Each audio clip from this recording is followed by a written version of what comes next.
Hi, this is Tracy HD, and I want to thank you for joining me today for our bi-weekly reading. This reading is going to cover us from February 1st to the 15th, 2020, and this is going to be for the sign of Libra. And I've pre-shuffled these cards off camera, so I'm just going to give them a gentle shuffle. And as I shuffle the deck, I'm asking all angels, light beings, and God, please relay the message I need to share with my viewers, the highest good of all.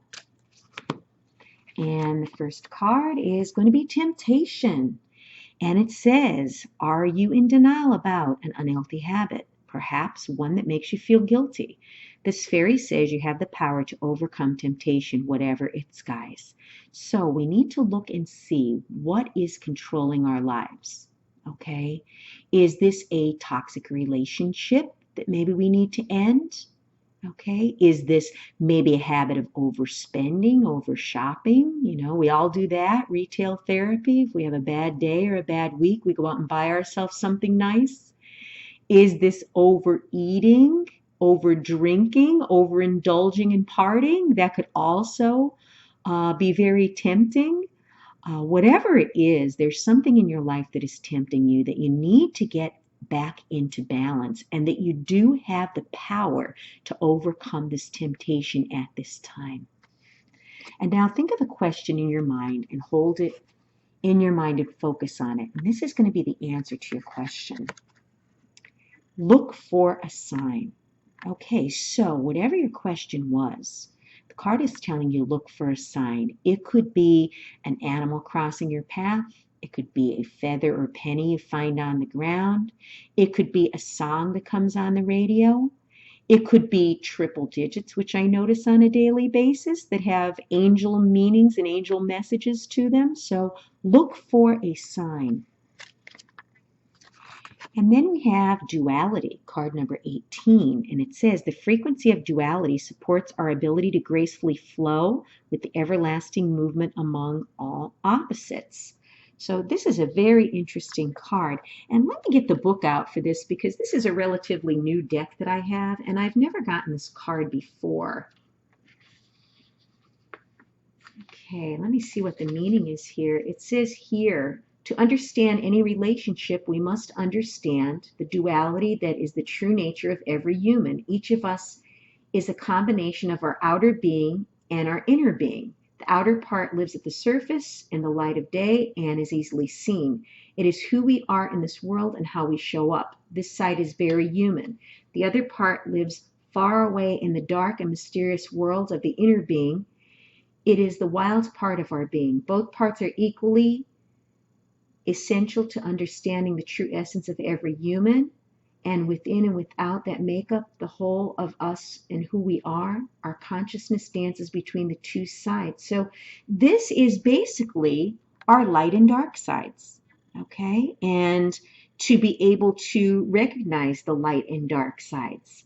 And it says for humans to live harmoniously with each other, all opposites must reach a state of union, both outwardly within relationship and with each other, as well as inwardly, in a balanced state of heart, mind, and soul. All dual attributes that are inside us must be fully realized, understood, and expressed outside of us. Okay, so very interesting. And then the next card is the High Priestess. And this is a card of inactivity. This is a card of going within, trusting our intuition on something. And yes, the card reads, listen to your intuition, have patience, consider carefully what you want before acting. So you may need to take some action, but for right now, you want to pause for a moment, go within. If something doesn't feel right to you about a person or a situation, trust that gut feeling, because our intuition is our inner warning system that keeps us safe from harm.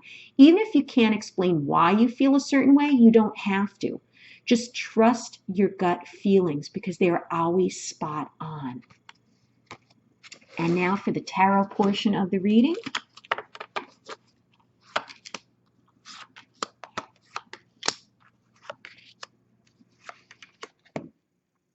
And this is our current energy, is the Tower. Now, the Tower is nothing to be feared. A lot of people get scared when they see this card. I do not.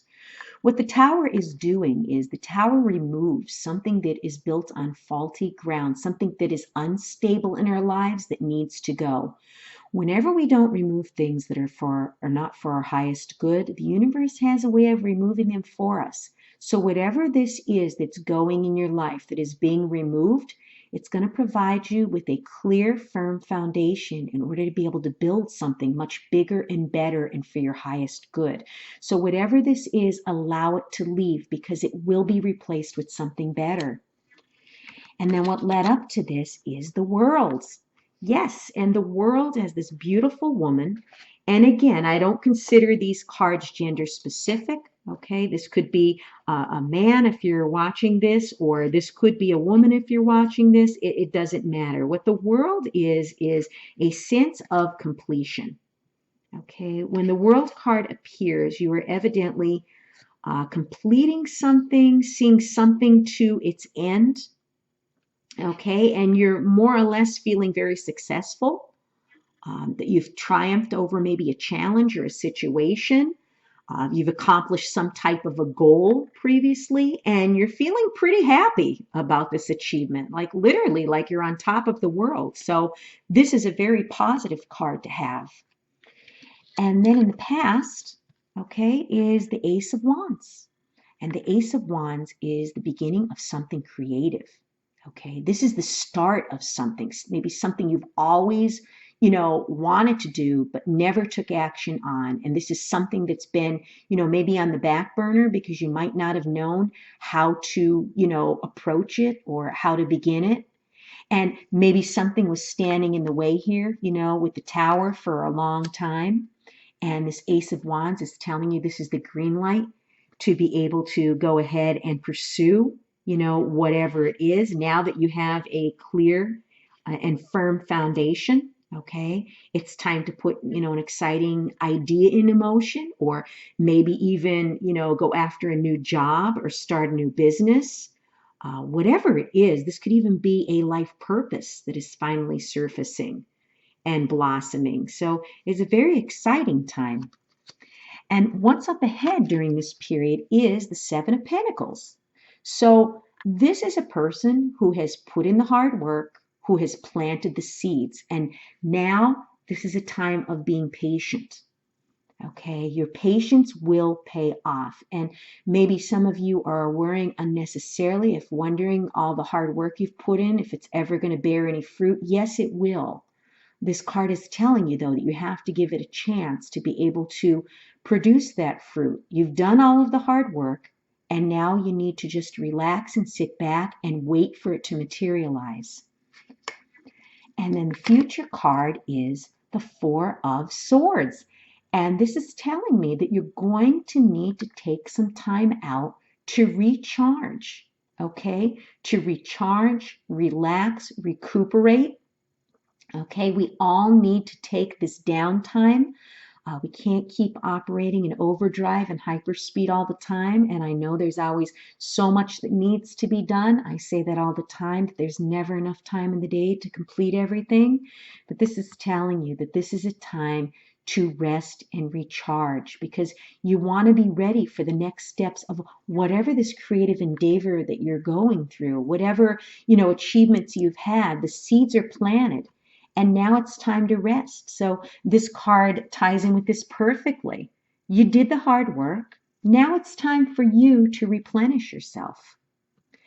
What a beautiful reading. If you've enjoyed this reading, please like it by giving it a thumbs up, share it, and above all, subscribe, because I will be back with more.